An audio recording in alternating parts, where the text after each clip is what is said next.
আল্লাহ রাব্বুল আলামিন কোরআনে কারীমকে যেহেতু ওহী হিসাবে আরবি ভাষা দিয়েছেন, এখানে শুনলেন একটা মাদ্রাসা আছে, ওই বাড়িতে ছিলাম, তিনি বলছিলেন আপনাদের একটা সুযোগ আছে আল্লাহর এই ওহীকে শিক্ষা করার জন্য এরকম মাদ্রাসায় আপনি ভর্তি হয়ে যান, যে বয়সে থাকেন।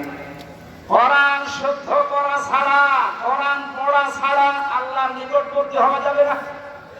ইমাম মালিক বলেছিলেন, মাবুদ তোমার প্রিয় হওয়া যায় কিভাবে?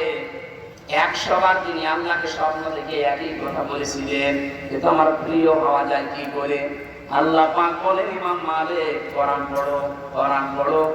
উনি বারবার প্রশ্ন করতেন, আল্লাহ বুঝে পড়বো না বুঝে পড়বো? আল্লাহ পাক বারবার জবাব দিয়েছেন, বুঝে পড়ো না বুঝে পড়ো, শুদ্ধ করে পড়ো, তার দিলের সাথে পড়ো, আমি আল্লাহর প্রিয় পাত্র হয়ে যাবে। আমরা যেহেতু মালিকের প্রিয় হতে চাই, এজন্য আমাদের শুদ্ধ করে মাস্ক দিয়ে তো পড়া শেখাই লাগবে।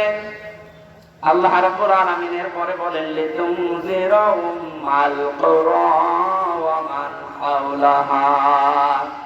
হে নবী, এই কোরআন দিয়ে আপনি মক্কার এবং মক্কার আশেপাশে যা আছে এই আশমাস বলতে তামাম দুনিয়া বুঝিয়েছেন আল্লাহ।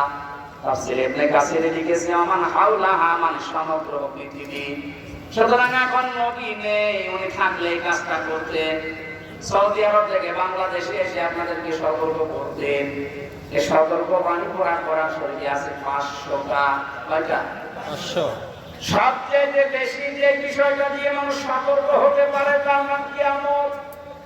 কারণ এইটার জবাবদিহিতা যতদিন পর্যন্ত আপনি উপলব্ধি করতে না পাবেন যে কিয়ামত হবে, আল্লাহ বলেন, তুনজিরা ইয়াউমাল জামিউ লা রাইবা ফি।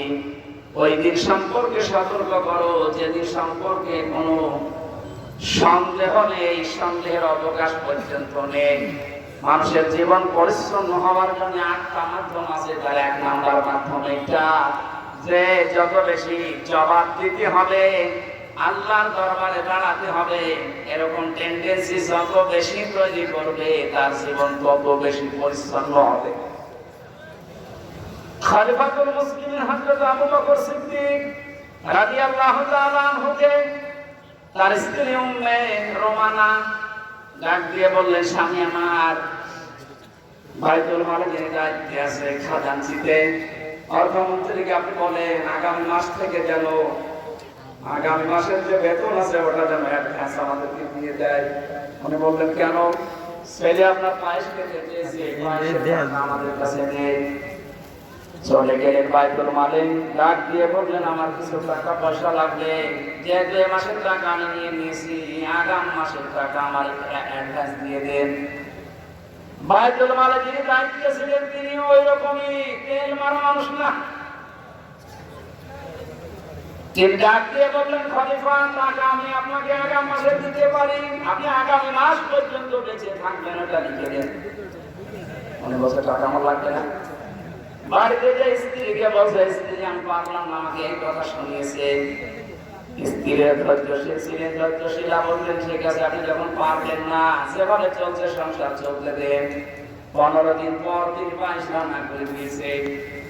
হযরতে আবু বকর বললেন, স্ত্রী গেলে কোথায়? আপনাকে বলেছিলাম, আপনি তো অপরাধ প্রকাশ করলেন।